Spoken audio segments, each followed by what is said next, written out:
인데 오늘 여러 가지 상황 때문에 예배실에 나오지 못하고 가정에서 온라인으로 예배드리는 여러분들, 동일하게 하나님의 은혜와 축복이 각 가정마다 임하기를 주의 이름으로 축복합니다. 예배실은 텅 비어 있고 예배 섬기기 위한 분들만 오늘 몇 분이 함께 예배를 드립니다. 하나님은 어디나 계시고 언제든지 계시는 하나님을 믿고 있는 처소에서 하나님 앞에 영과 진리로 바로 예배하는 우리 모든 성도들 될 수 있기를 주님의 이름으로 축원합니다. 오늘 생활 말씀 10절 말씀 다시 여러분 보시기 바랍니다. 여호와께서 여호수아에게 이르시되 일어나라, 어찌하여 이렇게 엎드렸느냐. 이 말씀은 하나님께서 여호수아에게 하신 말씀입니다. 일어나라, 어찌하여 이렇게 엎드려 있느냐 하는 것입니다. 오늘 이 말씀이 우리 한 사람 한 사람에게 주신 하나님의 말씀으로 받을 수 있기를 바랍니다. 내 이름 석자를 부르시면서 아무개야 일어나라, 어찌하여 엎드려 있느냐 하는 말씀입니다. 여기 엎드렸다는 의미가 무엇인가 하는 것입니다. 엎드렸다는 의미를 우리의 일상생활에서도 다양하게 사용하고 있고, 또 성경에 나타난 표현도 엎드렸다는 의미가 다양하게 있습니다. 제일 중요하게 생각해 볼 수 있는 것이 하나님께 대한 경배, 엎드려 경배했다. 동방의 박사들이 아기 예수님께 엎드려 경배했다. 경배할 때에 엎드려서 경배한 것입니다. 또 엎드렸다는 것은 기도의 자세이기도 했습니다. 예수님 겟세마네 동산에서 엎드려 기도하셨다. 또 모세도 출애굽에 어려운 사건이 있을 때에 엎드렸다, 하나님 앞에, 그런 표현이 있습니다. 그때는 기도의 태도를, 자세를 말씀하시는 것입니다. 또 영 다르게 엉뚱하게 칼에 엎드려졌다, 이런 표현도 있습니다. 칼에 엎드려졌다, 그건 칼에 의해서 죽임을 당했다, 죽었다는 의미입니다. 칼날에 엎드려지다. 그 다음에 또 한 가지 더 생각할 수 있는 것은 어떤 큰 실패와 좌절을 만나고 낙심한 채로 그냥 견딜 수 없어서 엎드려 있는 경우입니다. 여기서 여호수아의 엎드림은 마지막에 말씀드린 대로 실패에 쓴 잔을 마시고 안타깝고 너무 힘들어서 그냥 엎드려 있다, 그런 자세를 의미하고 있습니다. 왜 이런 사건이 있었는가? 우리는 여호수아서 1장에서부터 조금 생각해 볼 필요가 있습니다. 하나님께서 모세를 뒤이어 여호수아를 세웠습니다. 그런데 여호수아는 자신이 없었죠. 모세같이 위대한 종이 이끌어온 이 40년의 역사, 내가 어떻게 이 백성을 끌고 가나안을 정복할 수 있을까 두려워했을 때 1장에 보면 하나님께서 두려워하지 말라, 내가 너와 함께한다. 모세와 함께 했던 것 같이 함께한다. 모세의 위대함이 아니라 내가 함께 했기 때문에 모세가 그 일을 했다. 마찬가지로 너도 내가 함께한다. 그래서 요단강 건너고 가나안을 다 정복해라. 그 말씀을 듣고 여호수아는 담대하게 이스라엘 백성을 이끌기를 시작했습니다. 첫 난관은 요단강입니다. 그런데 하나님께서 하나님의 방법으로 제사장들이 법궤를 메고 요단강에 발을 딛는 순간 흐르는 물이 끊어집니다. 그래서 육지같이 건넜습니다. 놀라운 경험이지. 야, 이거 참 대단하다. 그 다음에 만난 성이 가장 큰 여리고 성입니다. 쳐다만 봐도 이거 도대체 정복할 엄두가 나지 않는 곳이었습니다. 그런데 하나님께서 함께 하시면서 하나님의 방법으로 또 하십니다. 하루에 한 바퀴 돌고 마지막 날 7바퀴 돌고 외치라. 그랬더니 이상한 방법이죠. 하나님의 방법이었습니다. 총칼로 정복한 것이 아니었습니다. 여리고 성이 무너졌습니다. 정복했습니다. 정말 기세등등했습니다. 야, 이제는 우리가 가나안 땅을 다 점령할 수 있다. 근데 그 다음 만나는 성이 자그마한 아이성입니다. 여리고 성에 비하면 이건 아무것도 아닙니다. 어떻게 할까? 다 갈 필요 없다. 2-3천 명 정도만 가자. 한 3천 명이 갔습니다. 그런데 뜻밖의 아이 사람들에 의해서 패배의 선잔을 마십니다. 36명이 죽습니다. 퇴각을 당했습니다. 여호수아는 너무너무 큰 충격을 받았습니다. 이럴 수가 있다는 말인가? 그래서 낙심이 되고 너무 힘들고 고통스러워서 그냥 엎드렸다 하는 것입니다. 이 절망감을 가지고 엎드렸습니다. 이제는 소망이 없다. 그때 하신 말씀이 10절입니다. 일어나라. 어째 이렇게 엎드려 있느냐 하신 말씀입니다. 오늘 이 본문 속에서 두 가지 교훈을 함께 나눠보려고 합니다. 첫째는 엎드린 여호수아입니다. 엎드려 있는 여호수아. 6절 말씀부터 한번 보겠습니다. 6절, 7절. 6절, 여호수아가 옷을 찢고 이스라엘 장로들과 함께 여호와의 궤 앞에서 땅에 엎드려 머리에 티끌을 뒤집어 쓰고 저물도록 있다가 이르되 슬프도소이다 주 여호와여, 어찌하여 이 백성을 인도하여 요단을 건너게 하시고 우리를 아무리 사람의 손에 넘겨 멸망시키려 하셨나이까. 우리가 요단 저쪽을 만족하게 여겨 거주하였다면 좋을 뻔하였나이다. 9절에 가나안 사람과 이 땅의 모든 사람들이 듣고 우리를 둘러싸고 우리의 이름을 세상에서 꺼내리니 주의 크신 이름을 위하여 어떻게 하시려 하나이까. 여호수아는 너무 큰 충격 그리고 절망감, 패배로 인한 그 아픔을 안고 엎드려져 있는 것입니다. 옷을 찢었다, 또 머리에 티끌을 났다는 것은 극도의 슬픔을 이야기합니다. 차라리 요단강을 건너지 않고 그쪽에 살았으면 더 안 좋겠습니까? 가나안 땅 사람들이 처음에 우리가 여리고성을 점령했을 때 그냥 가나안 사람이 다 두려워했습니다. 야, 저 큰 여리고성이 점령당했단다. 이제는 조그마한 아이성에서 아이성 사람들이 이겼다, 이스라엘 물리쳤다, 이 소문 나면 가나안 땅에 다른 족속들이 벌떼같이 일어나서 우리를 공격할 건데, 그러면 우리는 다 망합니다. 하나님이 하나님의 이름을 위해서 어떻게 하시겠습니까? 정말 여호수아는 감당할 수 없는 고통과 괴로움을 여기서 호소하고 있는 것입니다.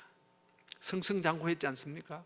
요단강 건널 때 대단했습니다. 여리고성 무너질 때 야, 이제는 우리가 이겼다, 안 되는 것 없다, 모든 것이 형통하게 되어진다, 자신 있게 전진했는데 아이성의 실패는 쓴잔이었습니다.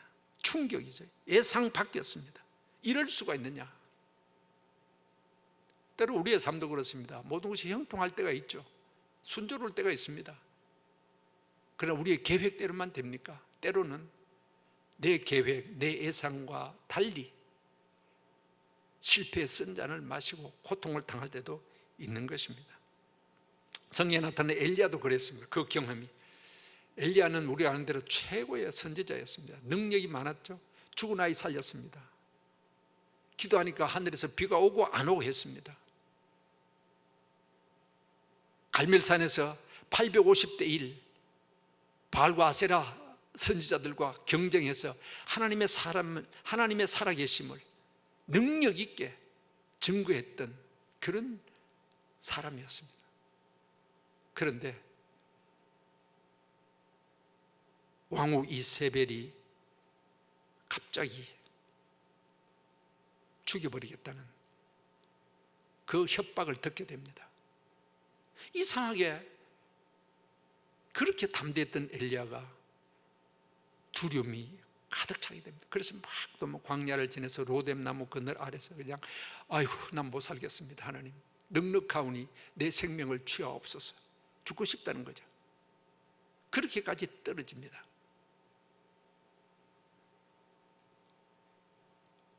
왜 실패했을까요?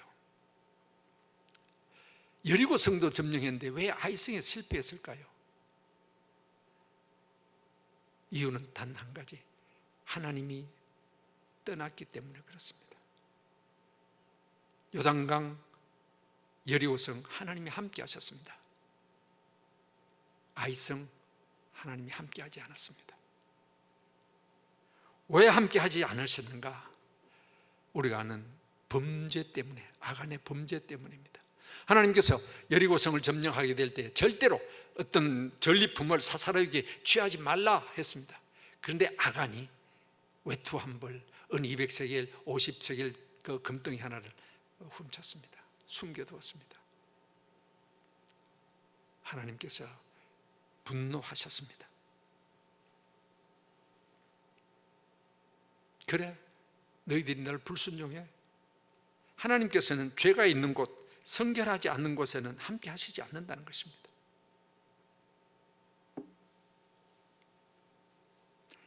이 한 사람의 범죄로 인해서 자신이 망하고 가정이 망하고 그가 속한 공동체가 망하는 그런 비극을 초래한 것입니다. 아간 사건뿐만 아니라 요나도 그렇죠. 하나님의 명령이 니느웨를 가서 복음을 전하라. 가기 싫습니다. 안 갑니다. 다시스로 가려고 요파 항구에 내려가서 배를 탔습니다. 풍랑이 붑니다. 그 배가 감당하지 못할 정도입니다. 이 왜 이렇게 됐는가? 요나 때문이었습니다. 한 사람의 잘못이 공동체에 큰 해악을 끼친다는 것. 아담 한 사람의 범죄가 인류 전체에 죄악을 가져왔어. 반대로 한 사람의 선한 역할로 많은 사람에게 유익을 준 경우도 있죠. 바울입니다. 사도행전 27장에 보면 바울이 죄수의 몸으로 로마로 가지 않습니까? 하나님의 뜻 안에서 로마의 복음화를 위해서 바울을 그 배에 태우고 갔습니다. 그런데 유라굴로라는 큰 풍랑이 붑니다. 276명이 타고 있습니다. 다 죽게 되었죠. 근데 하나님께서 사도 바울을 로마로 보내시기 위해서 그 배에 탄 276명을 생명을 건져주신 것입니다. 아담 한 사람의 범죄로 이 땅에 죄가 관영해졌지만 예수 그리스도 한 분이 십자가에 돌아가심으로 구원의 소망을 주신 것입니다.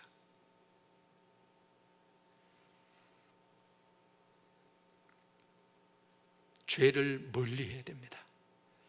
죄는 숨길 수가 없습니다.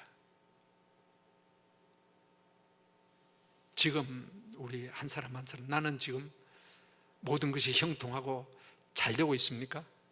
그럴 수 있죠. 겸손하게 하나님의 은혜에 감사하며 살아야 됩니다.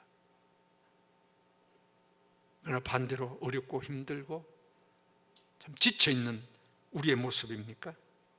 그렇다면 우리는 다시 주님을 바라보고 힘을 내야 됩니다. 삶에 있어서 고난이라는 것은 피할 수 없는 일들인 것 같습니다. 이스라엘 백성이 애굽에서 나와서 홍해를 건너고 광야에 수르 광야에 들어갔을 때 목이 말라서 물이 없어 겨우 물을 하나 발견했습니다.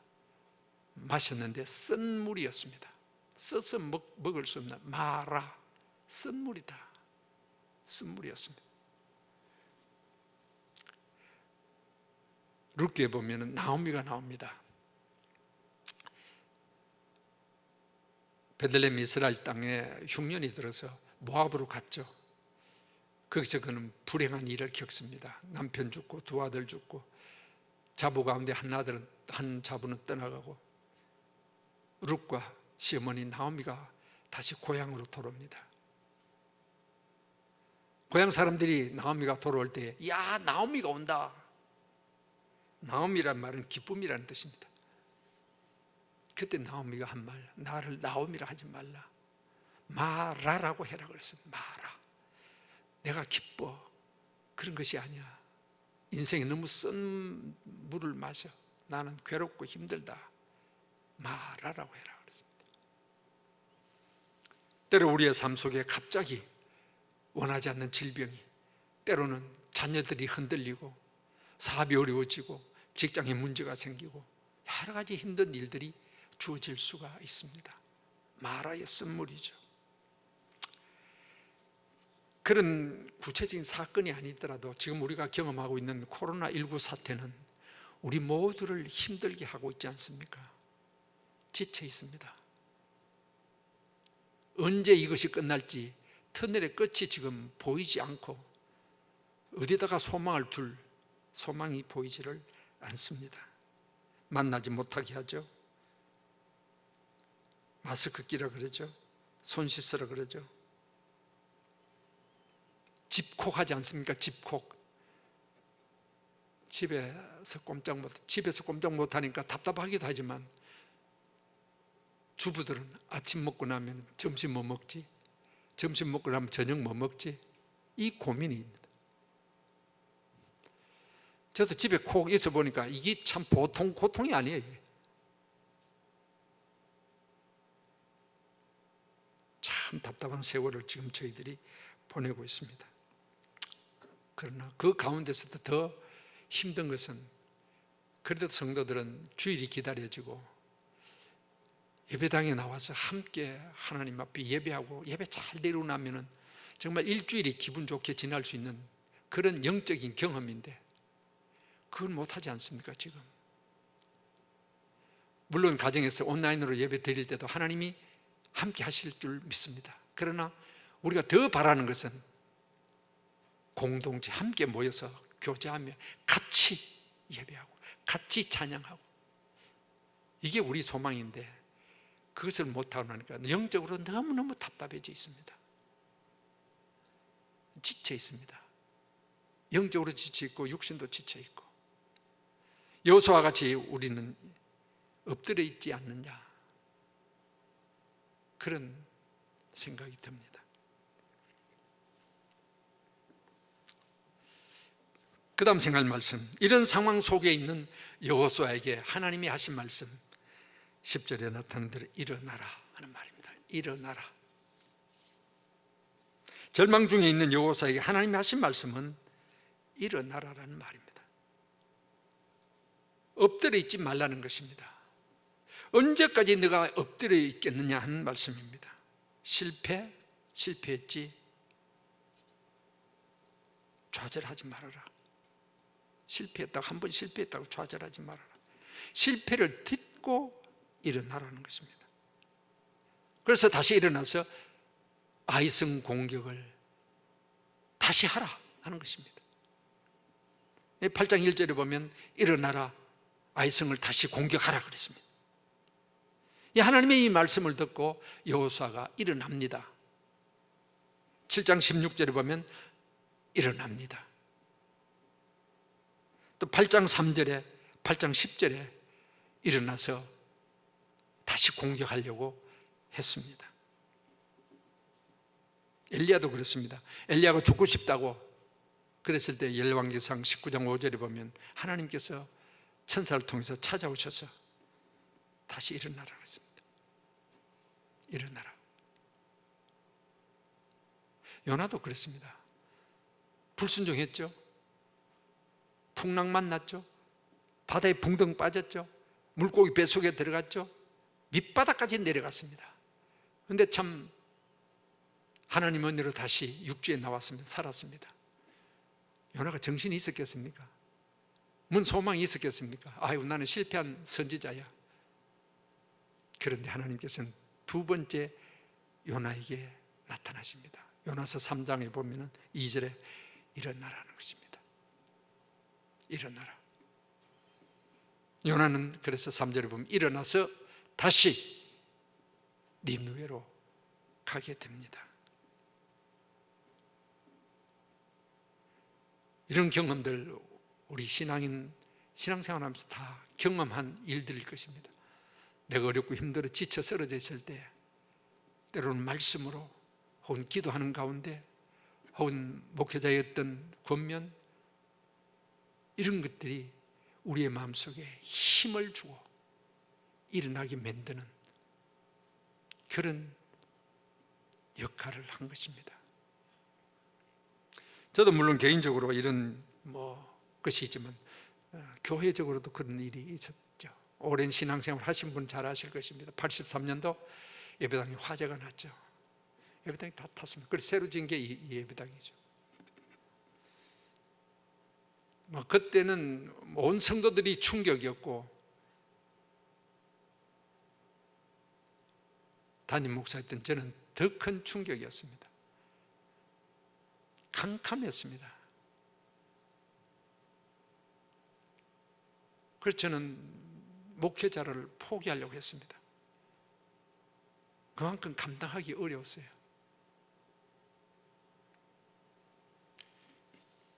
그래서 막 방황을 했습니다. 꼭 화재 사건뿐만 아니더라도 그런 경험은 있습니다. 그래서 저는 그 당시에 못하겠다고. 제가 굉장히 흔들렸습니다. 못하겠다고.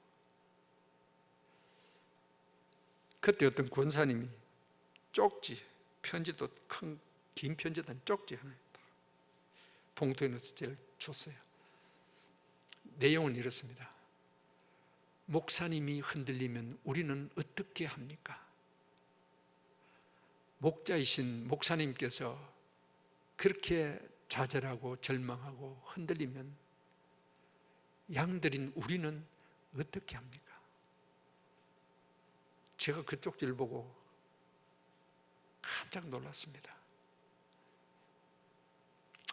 하나님의 은혜로 다시 제 마음을 추스리고 다시 일어서게 된 옛날 아픈 경험이 생각이 납니다. 자, 일어나기 위해서, 오늘 본문 사건 속에서 일어나기 위해서 여호수아가 꼭 해야 될 일이 두 가지 있습니다. 하나는 아간을 잘라내는 것입니다. 실패의 원인을 잘라내는 것입니다. 먼저 아간을 처리해라. 하나님의 명령입니다. 물론 우리의 모든 실패가 다 죄 때문인 것은 아닙니다. 죄로 인한 원인이 있을 수도 있고 그것과 관계없이 고난은 있을 수 있습니다. 그런데 이 사건 속에서 여호수아가 아이성 실패의 사건은 아간의 범죄 때문이었습니다. 하나님께서는 그 범죄의 싹을 잘라내라는 것입니다. 그 죄가 있는 곳에 나는 같이 가지 않는다는 것입니다. 하나님은 죄 있는 곳, 성결하지 못한 것 함께 은혜로 역사하지 않는다는 것입니다. 그렇게 해서 아간을 잘라내라. 그래서 아간과 식구와 그 모든 재물을 아골골짜기 불태워버립니다. 아골골짜기, 아골이라는 것은 괴로움이라는 뜻입니다. 고통의 골짜기였습니다. 단호하게 자르고 결단을 낸 것입니다. 그래서 다시 일어난 것입니다. 일어났다는 것은 결국 자르는 것입니다. 우리의 삶 속에 우리는 날마다 우리 자신을 돌아봐야 되죠. 내가 하나님 앞에 잘못된 것 없느냐? 그리스도인으로서, 성도로서 성결한 삶 제대로 살고 있느냐? 하나님이 원치 않는 그런 것이 있다면 습관적인 죄들, 의식 없이 짓는 죄들 잘라야 됩니다. 예수님 말씀하신 대로 눈이 범죄하냐? 빼버리라. 손이 범죄하냐? 잘라버리라. 불구로 천국 가는 게 낫다. 그 정도의 아픔을 안고 신앙의 결단을 하라는 거죠.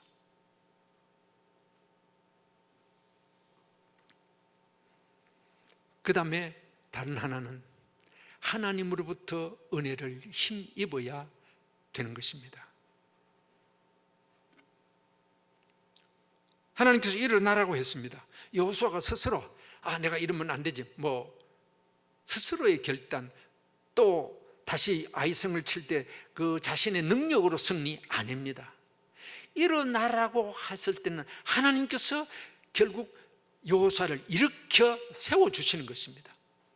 보이지 않는 하나님의 손으로 여호수아를 붙들고 이렇게 세워주시고, 아이성을 다시 나중에 다시 공격해서 승리를 하지 않습니까? 승리하는 것이 어떻게, 물론 작전도 세웠습니다. 그러나 그 작전에 의해서 승리한 것이 아니라 하나님이 함께 하셨기 때문에 승리하게 된 것입니다. 하나님께서 여호수아를 붙들어 주시고 일으켜 주시고 힘 주시고 능력 주시고 함께 하심으로 승리할 수 있었다는 사실입니다. 우리는 우리의 삶 속에 부절히 아까 말씀드린 대로 이 악한적인 요소, 죄악된 요소들을 자르는 신앙의 결단과 더불어 내가 오늘 당하고 있는 이 고난의 시간들, 고난의 아픔들 이겨낼 수 있도록, 실패의 선잔을 단물로 바꾸낼 수 있도록 하나님을 의지해야 됩니다. 하나님으로부터 은혜를 받고 하나님의 능력이 우리에게 임재해야만이 우리가 이겨낼 수가 있다는 사실입니다. 능력이 어디에 있습니까? 내게요? 아닙니다. 능력은 주님께 있습니다. 세상 무쇠에 어떤 능력이 있는 것이 아닙니다. 우리가 할 수 있는 십자가의 능력이 있습니다. 보혈의 능력입니다. 그 능력을 우리가 힘입니다. 그러기 위해서 우리는 주님을 바라보아야 됩니다. 의지해야 된다는 것입니다. 히브리서 12장 2절에 믿음의 주요 또 온전케 하시는 이인 예수를 바라보자. 예수님 바라봐야 됩니다. 우리의 소망이 어디 있습니까? 예수님 바라보는 데 있습니다. 오직 예수. 이사야 40장 31절에 오직 여호와를 앙망하는 자는 새 힘을 얻으리니. 하나님께서 새 힘을 주시는 것입니다. 여호와를 앙망할 때, 바라볼 때에, 의지할 때에, 달라고 간구했을 때 하나님께서 새 힘을 주신다. 민수기 20장에 보면은 이스라엘 백성들이 그냥 먹을 것도 없고 길도 험하고 해서 막 원망 불평할 때 불뱀이 나서 막 물어버렸죠. 막 죽어갑니다. 열이 나고. 그럴 때 하나님께서 모세에게 노뱀을 만들어 장대에 높이 들어라. 그리고 백성들에게 쳐다보라 그래라. 20장 9절에 보면 쳐다본 즉 살더라 했습니다. 노뱀 그 형상 그 자체가 무슨 힘이 있는 게 아니죠. 믿음으로 바라보는 것, 믿음의 눈, 바라볼 때에 하나님의 은혜를 힘입게 되는 것입니다. 주님과 함께 할 때에, 주님이 내 손을 붙잡고 계실 때 우리는 승리할 수가 있다는 것입니다. 아까 말씀드린 대로 우리 다 지금 힘들지 않습니까? 참 힘듭니다. 지칩니다. 특히 요즘 저는 보면서 청년들이 너무 힘든 것 같아요. 학업도 그렇고 취업도 그렇고 여러 가지. 청년들의 소망이 없어요. 지금 힘을 내야 됩니다. 청년들 내 결심 아니요, 예수를 바라보는 가운데 힘을 얻어야 됩니다. 하나님이 내 손을 붙잡고 계신다, 하나님이 나와 함께 하신다, 그 소망을 가지는 것입니다. 여러 가지 내 삶 속에 주어지는 힘든 일들, 우울해지고 탈진되어지는 여러 형편들, 소망이 내게 있는 것 아니요, 환경에 있는 것 아닙니다. 이런 때일수록 우리는 오직 예수, 오직 주님, 오직 은혜 의지해야 되는 것입니다. 세상이 다 어렵지만 우리는 교회적으로 볼 때 그렇습니다. 성도들이 얼마나 지쳐 있는가. 이런 상황 속에서 내 신앙을 제대로 굳건하게 가지고 나간다는 것 쉽지 않습니다. 게을리지고요, 나태해집니다. 다시 힘을 내야 됩니다. 자, 이런 성도들을 앞장서 섬기시는 장로님들, 참 마음적인 고통 힘들 겁니다. 교역자들, 우리 이 목사님 비롯해서 교역자들 너무너무 힘들 것입니다.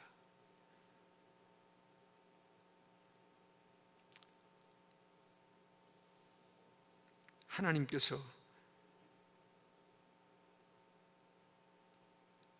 만물을 주관하고 계시고 하나님께서 교회를 다스리고 계심을 믿습니다. 우리는 왜 이런 상황이 주어졌고 왜 이런 상황이 아직 끝이 나지 않고 언제 끝이 날는지 우리는 알 수 없습니다. 환경 보고 세상적인 이야기 자꾸 들으면 자꾸 낙심이 되고 자꾸 힘들어집니다. 우리의 소망은 오직 주님입니다. 힘을 내세요. 주님 의지하고, 하나님이 우리에게 힘을 주시고 하나님이 함께 하실 때에 아이성 두 번째 공격에 승리한 것 같이 우리에게 영육간의 승리를 하나님이 주실 줄로 믿습니다. 이 소망 가지고 끝까지 주님 바라보고 나아가는 우리 모든 성도들 되시기를 주의 이름으로 축원합니다.